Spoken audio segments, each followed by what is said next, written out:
Le président de la République, Félix Tshisekedi Tshilombo, a participé ce mardi 24 septembre à New York, aux États-Unis d'Amérique, à la séance d'ouverture de la 79e session de l'Assemblée générale des Nations unies.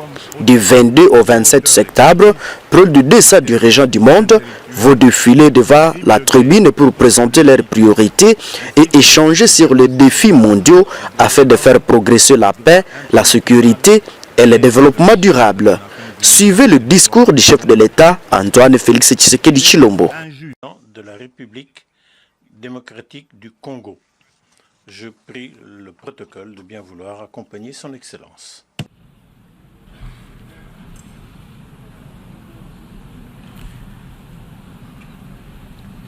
On behalf of the General Assembly, au nom de l'Assemblée générale, j'ai l'honneur de souhaiter la bienvenue à son Excellence Félix Antoine Tshisekedi Tshilombo, président de la République démocratique du Congo, et je l'invite à s'adresser à l'Assemblée. Excellence, à vous. Président de l'Assemblée générale des Nations unies,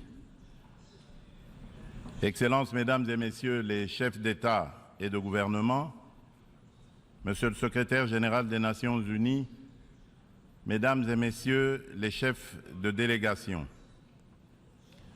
la tenue de cette 78e session de l'Assemblée générale des Nations unies m'offre l'opportunité de partager avec les États membres de notre organisation la vision et les préoccupations majeures de mon pays, la République démocratique du Congo, face aux enjeux de l'heure dans le monde.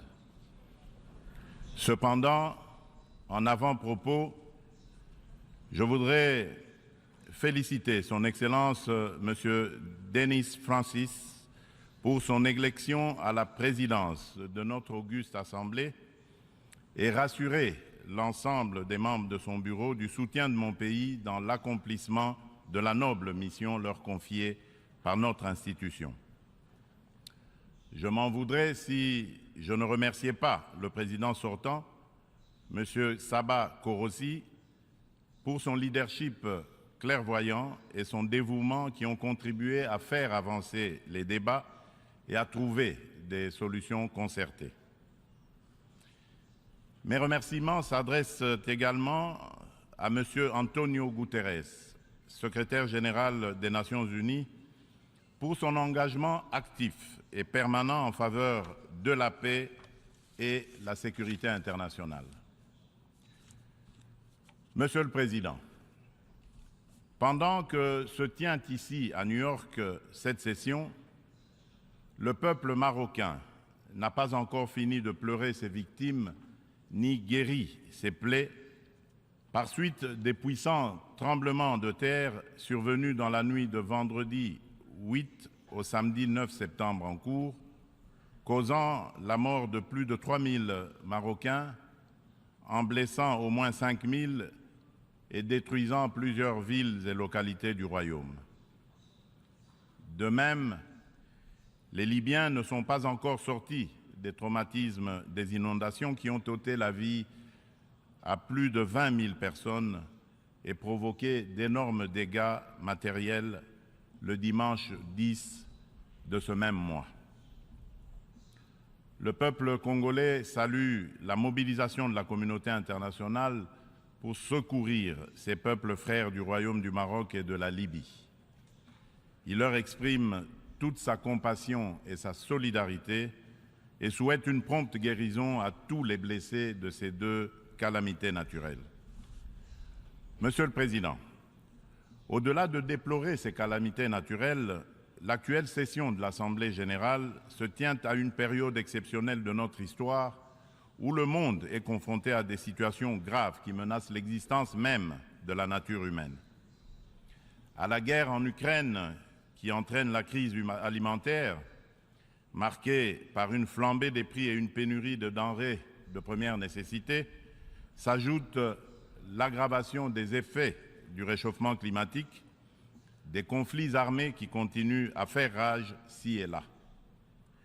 Ces crises qui se renforcent mutuellement mettent au défi le système multilatéral et la coopération internationale.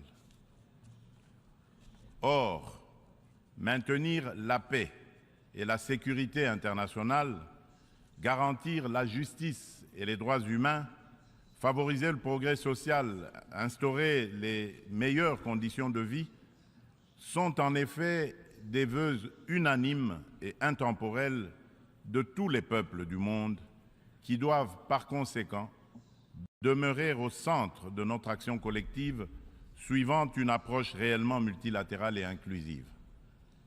Nous sommes interpellés à travailler ensemble en vue de répondre à ces défis qui sont de portée existentielle.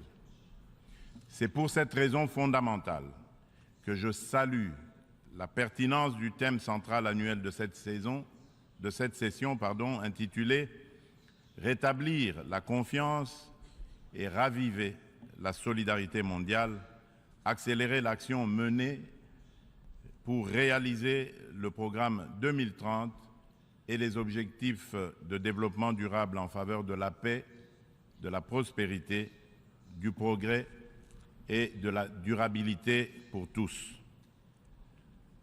Cette thématique place les valeurs de solidarité et de confiance au cœur des facteurs de la relance et l'accélération des solutions aux défis mondiaux étroitement imbriqués afin que faire progresser la paix, la sécurité et le développement durable. Ces deux valeurs prennent tout leur sens dans le contexte de crise que nous vivons aujourd'hui. À ce sujet, il est essentiel de rappeler qu'à mi-chemin vers l'atteinte des ODD en 2023, sous l'effet conjugué des catastrophes climatiques, des conflits récurrents, de la récession économique et des effets persistants de la pandémie de Covid-19, les inégalités et la pauvreté se sont aggravées. La faim et la malnutrition sont en augmentation. Les besoins humanitaires et les déplacements de population atteignent des niveaux records. Et les catastrophes climatiques et environnementales plongent le monde dans un risque systémique et existentiel des plus graves. Pour venir à bout de ces fléaux qui sont des menaces réelles à la paix et à la sécurité internationale, ainsi qu'un obstacle majeur à la prospérité et au progrès des nations, il est évident que la mutualisation des énergies et une approche multilatérale dans la confiance réciproque et la solidarité sont des atouts majeurs et indispensables. Monsieur le Président, le maintien de la paix et de la sécurité internationale constitue le fondement et l'objectif primordial de la création de l'Organisation des Nations Unies. Ceci requiert plus de détermination et d'engagement de tous face à toute menace contre la paix et la sécurité dans le monde.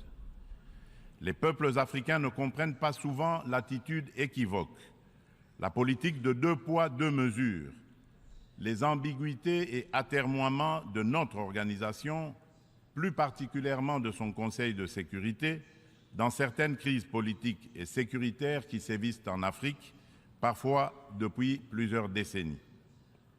C'est le cas notamment de la crise oubliée du Sahara occidental qui déchire 2 pays frères, l'Algérie et le Royaume du Maroc, et dure depuis plusieurs décennies. C'est aussi le cas de celui du Mozambique, victime d'attaques terroristes meurtrières depuis environ une décennie dans la province de Cabo Delgado.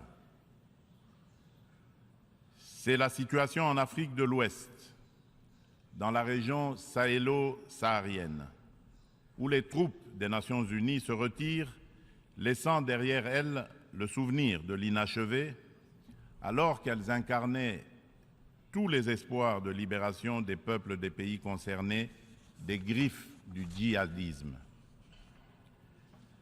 La République du Soudan n'en fait pas exception. Elle s'enlise dans une guerre civile meurtrière, opposant depuis l'année dernière les militaires fidèles au président Abdel Fattah al-Burhan aux forces paramilitaires de soutien rapide qui sont sous le commandement du général Mohamed Hamdaye Dagalo. Cette guerre a déjà causé beaucoup de morts et d'importants dégâts matériels. La communauté internationale est quasiment indifférente à la tragédie soudanaise. C'est ici le lieu d'aborder une question d'une importance capitale pour la République démocratique du Congo et pour la consolidation de la paix dans notre région. Il s'agit du retrait de la mission de l'Organisation des Nations Unies pour la stabilisation en République démocratique du Congo, la MONUSCO en sigle, de notre territoire. Après plus de 2 décennies de présence, il est temps pour notre pays de prendre pleinement son destin en main et de devenir le principal acteur de sa propre stabilité. Nous sommes reconnaissants envers la communauté internationale et les Nations Unies pour leur soutien et leur partenariat, mais nous sommes également conscients que le retrait progressif de la MONUSCO est une étape nécessaire pour consolider le progrès que nous avons déjà réalisé. Cependant, il est à déplorer que les missions de maintien de la paix déployées sous une forme ou sous une autre depuis 25 ans en République démocratique du Congo n'aient pas réussi à faire face aux rébellions et conflits armés qui déchirent ce pays et la région des Grands Lacs, ni à protéger les populations civiles. Aussi, le projet de retrait échelonné, responsable et durable de la MONUSCO, annoncé depuis 2018 et dont le plan de transition a été adopté en 2021, devient-il anachronique au regard de l'évolution des contingences politiques, sécuritaires et sociales actuelles. Il est donc illusoire et contre-productif de continuer à s'accrocher au maintien de la MONUSCO pour restaurer la paix en République démocratique du Congo et stabiliser celle-ci. Par ailleurs, l'accélération du retrait de la MONUSCO devient une nécessité impérieuse pour apaiser les tensions entre cette dernière et nos concitoyens. Il est temps pour mon pays d'explorer de nouveaux mécanismes de collaboration stratégique avec les Nations Unies, davantage en phase avec nos réalités actuelles. C'est pourquoi, en ma qualité de garant constitutionnel de l'intégrité territoriale, de la souveraineté et de l'indépendance de mon pays, de la bonne tenue de notre nation ainsi que du bien-être de mes concitoyens, j'ai instruit le gouvernement de la République d'entamer des discussions avec les autorités onusiennes pour un retrait accéléré de la MONUSCO de la République démocratique du Congo, en ramenant le début de ce retrait progressif de décembre 2024 à décembre 2023. Tel est le sens de la démarche actuelle de notre gouvernement, qui a adressé un courrier au président du Conseil de sécurité des Nations Unies en date du 1er septembre 2023, sollicitant l'accélération du retrait de la MONUSCO.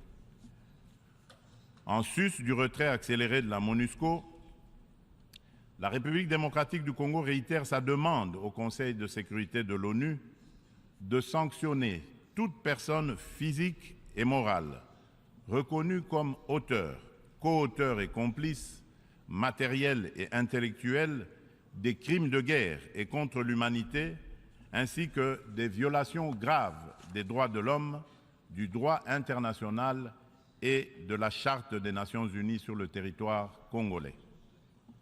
Il est injuste et inadmissible que des personnes citées comme responsables des crimes graves susmentionnés dans les différents rapports des experts de l'ONU elle-même sur la situation sécuritaire en République démocratique du Congo restent impunis dans le silence total de notre organisation et de ses membres qui placent pourtant la lutte contre l'impunité parmi leurs priorités en matière de gouvernance interne et externe.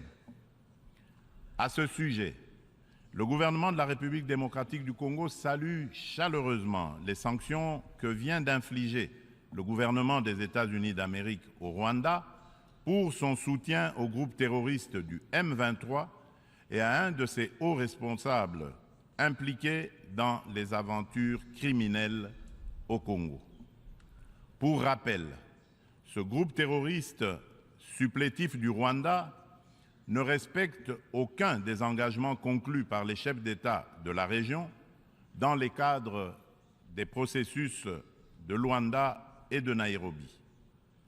En effet, non seulement ils n'ont pas quitté les positions conquises, mais ils continuent à massacrer nos populations civiles et refusent le pré-cantonnement et le cantonnement, exigeant un dialogue qui ne leur sera jamais accordé. La République démocratique du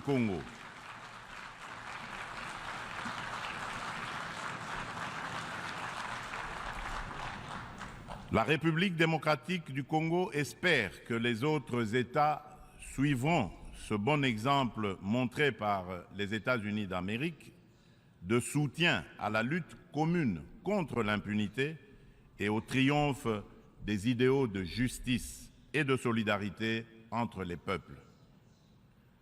Le gouvernement congolais attend de la prochaine réunion du Conseil de sécurité qu'il accorde une attention toute particulière à sa requête et qu'il soit constructif dans la gestion du processus délicat et laborieux de paix dans notre pays. Monsieur le Président, un autre défi qui préoccupe au plus haut point toutes les nations du monde est celui du réchauffement de notre planète. Point n'est encore besoin de rappeler que l'augmentation de la température depuis quelques décennies affecte la vie de toute l'humanité et nous préoccupe tous. Cependant, force est de relever qu'en dépit des proclamations de foi des pollueurs en faveur de l'arrêt de l'émission des gaz à effet de serre, de multitudes de forats organisés à travers le monde pour combattre ce fléau, dont les 27 COP, conférence des pays membres de la Convention de l'ONU pour la lutte contre les changements climatiques, et de multiples résolutions et recommandations adoptées à ces différentes instances, le réchauffement de la planète est loin de se maintenir à 1,5 degré Celsius. Bien au contraire, à la COP 27 tenue à Sharm el-Sheikh, en Égypte cette année, des inquiétudes se sont manifestées sur une tendance à la hausse de cette température. Ce constat peu rassurant appelle sans doute à la revisitation de nos approches et des politiques adoptées. Dans ce cadre, le sommet africain sur le climat qui vient de se tenir à Nairobi au Kenya, sous la direction conjointe de l'Union africaine et de la République du Kenya, du 4 au 7 septembre dernier, a été une initiative salutaire et très opportune qui traduit la détermination de l'Afrique à participer activement au traitement de cette question vitale et de compter désormais comme un poids lourd incontournable dans la solution du réchauffement planétaire et de l'économie du futur plus verte et responsable. Les Africains sont sortis du sommet avec un cahier de charges commun, contenu dans la déclaration de Nairobi et axé notamment sur la réforme de l'architecture du système financier international pour plus d'équité, la restructuration et l'allègement des dettes de leur pays, la transformation locale de leurs produits et la mise en place d'un régime de taxation de carbone incluant une taxe sur le commerce des combustibles fossiles, ainsi que sur le transport maritime et aérien. Ils ont rappelé également aux riches pollueurs un engagement pris en 2009, mais non encore honoré jusqu'à ce jour, de fournir 100 milliards de dollars américains en financement climatique. La République démocratique du Congo demande aux Nations unies et à l'ensemble de la communauté internationale de prêter une attention particulière aux revendications légitimes de l'Afrique. Dans ce cadre, mon pays appelle à la création d'un marché carbone équitable et des prises incitatives tout en renforçant l'efficacité des financements climatiques. Il espère une opérationnalisation rapide de l'article 6 de l'accord de Paris et soutient l'idée des partenariats mutuellement bénéfiques entre l'État et les secteurs publics. C'est dans la même logique que la République démocratique du Congo réitère sa disponibilité de coopérer avec tout partenaire, public ou privé, pour mettre en valeur ces minerais stratégiques en vue de la transition écologique et a pris des engagements courageux, notamment ceux de consacrer 30% de la superficie de son territoire national à la préservation de la biodiversité et de déposer une contribution prévue déterminée comportant des mesures d'atténuation axées sur 4 secteurs prioritaires: l'agriculture, les forêts, l'énergie et les transferts de technologies, ainsi que des mesures d'adaptation. Monsieur le Président, le multilatéralisme et le respect d'un système mondial fondé sur des règles ont soutenu la paix, la sécurité, la santé et la prospérité dans de vastes parties du monde depuis 78 ans.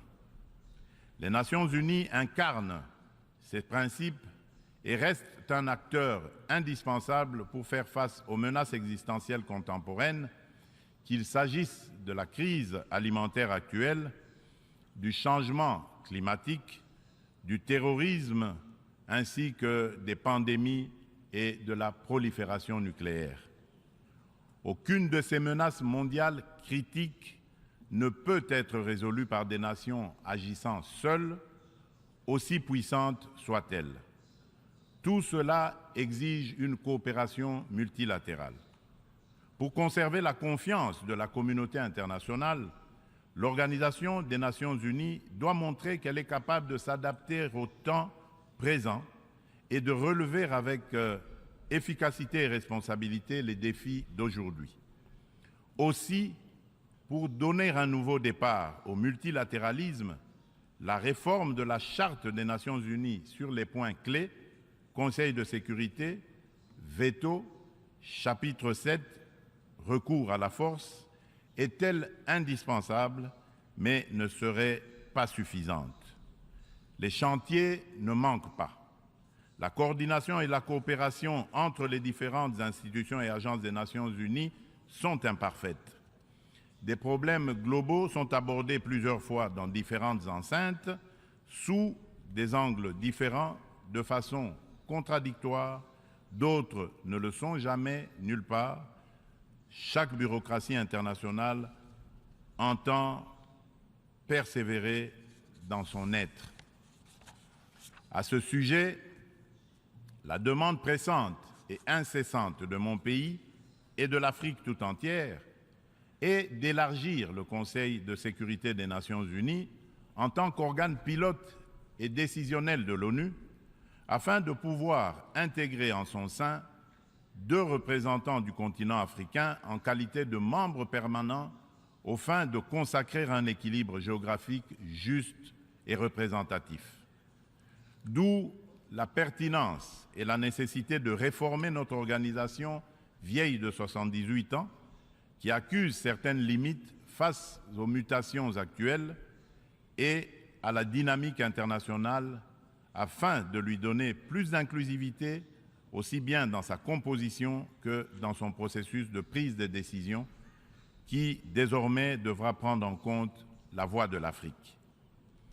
Monsieur le Président, avant de clore mon propos, permettez-moi du haut de cette tribune de revenir sur la question des violences faites aux femmes dans le contexte de guerre et des conflits armés. Il n'est un secret pour personne que la République démocratique du Congo est l'un des États africains où les violences sexuelles contre la femme sont les plus déconcertantes, du fait notamment des décennies de conflits armés. Afin de soulager les souffrances des femmes victimes des violences liées au conflit et de réparer un tant soit peu le préjudice leur causé, mon pays a mis en place des mécanismes institutionnels spécifiques. Il s'agit notamment du Fonds national des réparations des victimes des violences sexuelles liées au conflit et des victimes des crimes contre la paix et la sécurité de l'humanité, le FONAREV, créé en décembre 2022. Dans le prolongement de ces initiatives de protection et de promotion de la femme, la République démocratique du Congo s'emploie inlassablement à changer le regard des hommes sur les femmes, notamment en bannissant les structures sociétales qui créent des barrières à l'épanouissement de la femme, ainsi que les dynamiques de pouvoir qui sous-tendent les relations hommes-femmes. En effet, les compétences et les ressources données aux femmes ne suffisent pas à elles seules pour changer leurs conditions. Il est indispensable, en plus, de changer les dynamiques sociales au sein des couples, des familles et des communautés. C'est tout le sens du projet de promotion de la masculinité positive que j'avais initié depuis le début de mon mandat à la tête de l'Union africaine.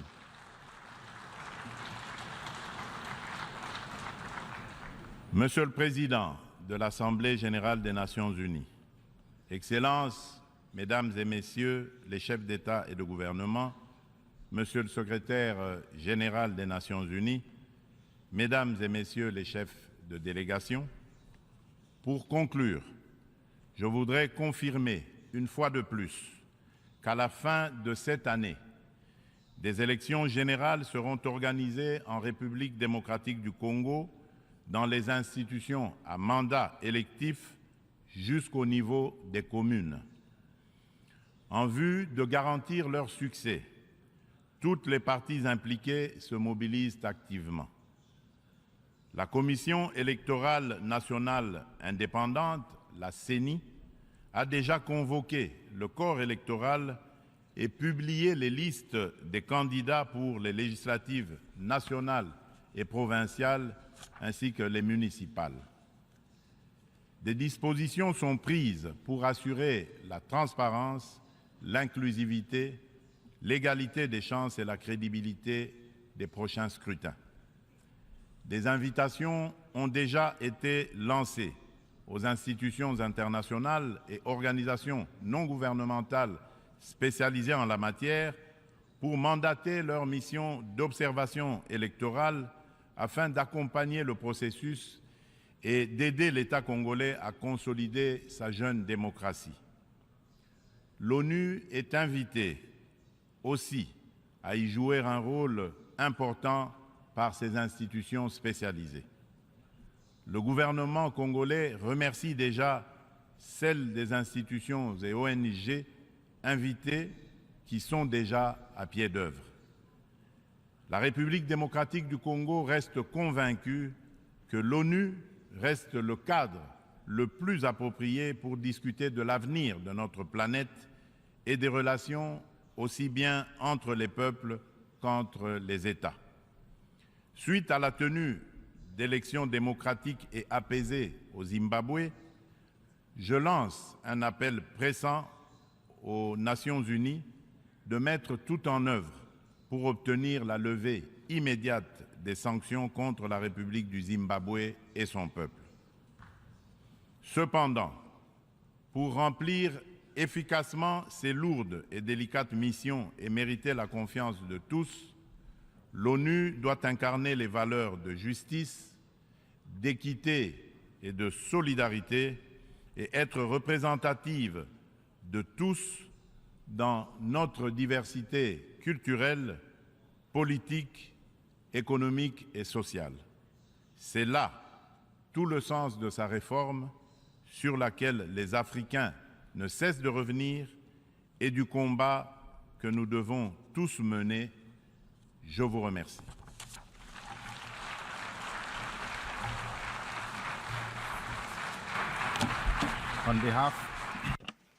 Au nom de l'Assemblée, je tiens à remercier le président de la République démocratique du Congo de l'allocution qu'il vient de prononcer. Je prie le protocole de bien vouloir. L'Assemblée va entendre une allocution de Sa Majesté